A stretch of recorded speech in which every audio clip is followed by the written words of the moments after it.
Welcome back for another video. No time to waste as we look ahead to the Saturday deadline for Gameweek 22. In this video we're going to look at what the top managers are doing this week.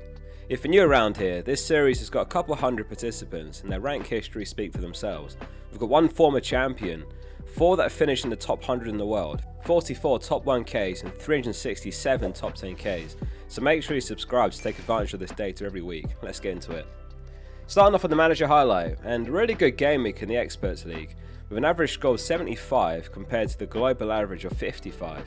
Marcel's leading the Experts League still with a rank of 3.4k after scoring 73 points. It shows just how stacked the high ranks are. 73, a good score, but not enough for a green arrow that high up in the rankings. Looking at Marcel's season actually tells us a pretty interesting story that I think is worth mentioning. His average gaming rank is 2.6 million, which is only top 25%. He's had 2 big weeks this season, Gameweek 10 and Gameweek 15, where he had Gameweek ranks of 29k and 804th, which kind of serves as a nice reminder to us that you only really need 1 or 2 good weeks to change everything. So hopefully you have a good game week that changes everything. Looking at transfer activity, this week a massive 79% are planning to roll. We were saying on last week's videos that perhaps we're going to see more roll transfers ahead of double Gameweek 24, and that's exactly what we're seeing this week. 16% are making 1 transfer and 5% making 2. Not a single hit this week for the first time in a while. As the cliche goes, it is team dependent, but it's always a good idea to have a few roll transfers, especially ahead of a double game week. You want to put yourself in the best possible position to attack the double. Right now, Salah and Trent look like 2 great picks for it, but beyond that, who really knows?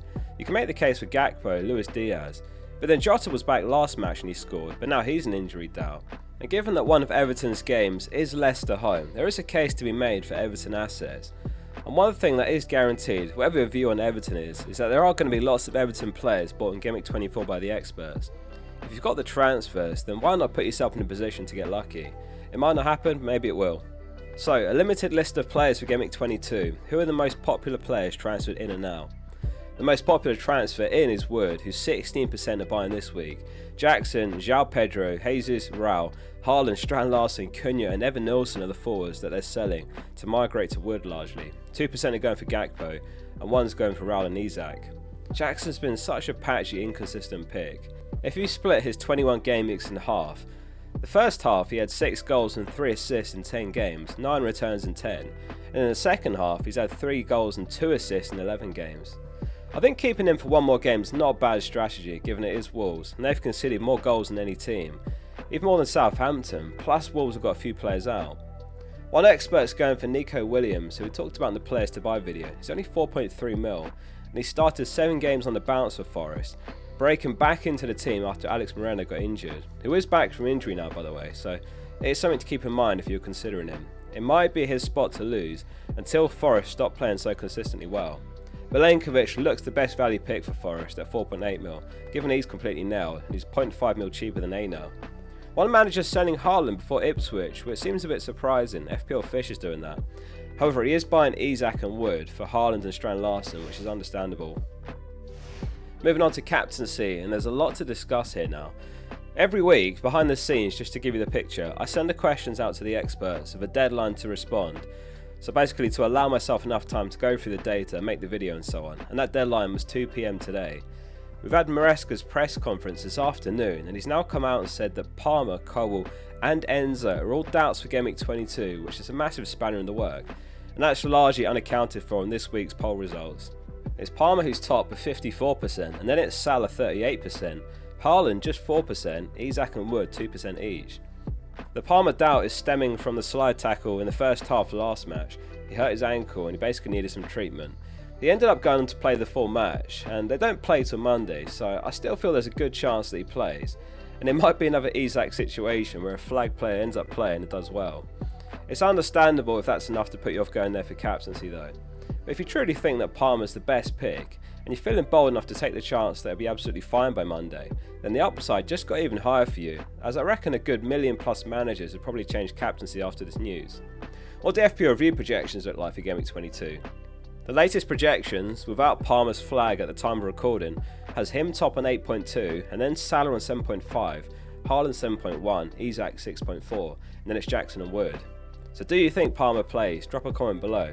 And likewise, let us know who you're captain this week. So many good options and that Palmer flag now.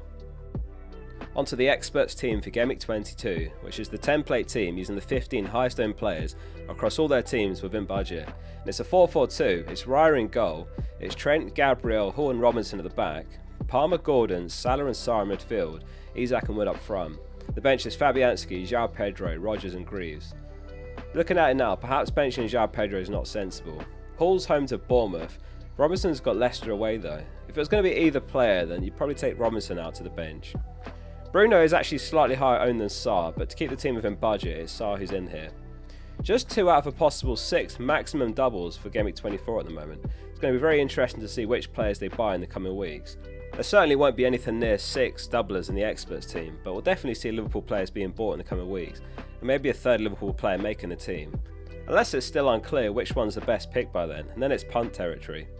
I vaguely recall Liverpool's double game week last season was pretty cursed. Was it Jota and Darwin that were really popular picks back then, and they both got injured in the first match or something? Moving on to the experts' final thoughts and tips for Gameweek 22. FPL Sis says, a bad week to get the captaincy call wrong. Do we trust in the process with Salah? My gut is saying to veer with a heavy dose of recency bias. It's a call that will go the full way till the deadline. FPL Pattern says, I made an early transfer of Jackson to Wood.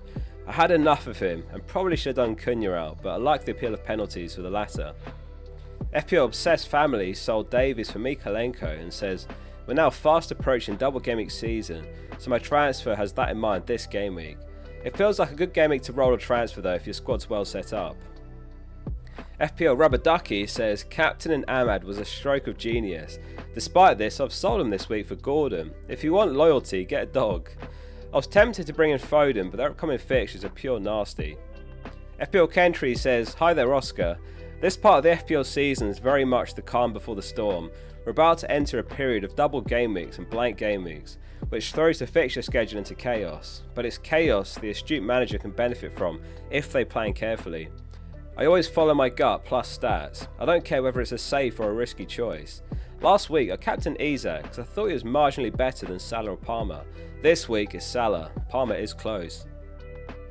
Jason Fleming is weighing up captaincy as well and says, I'm not expecting too much transfer activity this game week, as many will be looking to roll another free transfer in preparation for the upcoming double. The real conundrum once again boils down to captaincy this game week. Having went Palmer over Salah last game week, I feel rather fortuitous that Salah blanked, and it'll be brave to bet against him now with an easier fixture against a leaky Brentford side. Despite Isak's haul against Wolves, the early kickoff does slightly throw me off, so I'm edging towards Salah this week. And lastly, Martin Hanway says, this week I got burned taking out Semenyo and I got in Murphy, he's also a good player. But going forward, maybe these 5 million or so midfielders should just be left and concentrate on our bigger budget players. For 5 million, we can't expect them to return all the time. So if they're worth the 5 million and chipping away with some returns here and there, then I think just keep them. Thanks for watching as always, and hit like if this was helpful and make sure you're subscribing, it's completely free. We'll be live here for the deadline tomorrow morning as well, see you all then.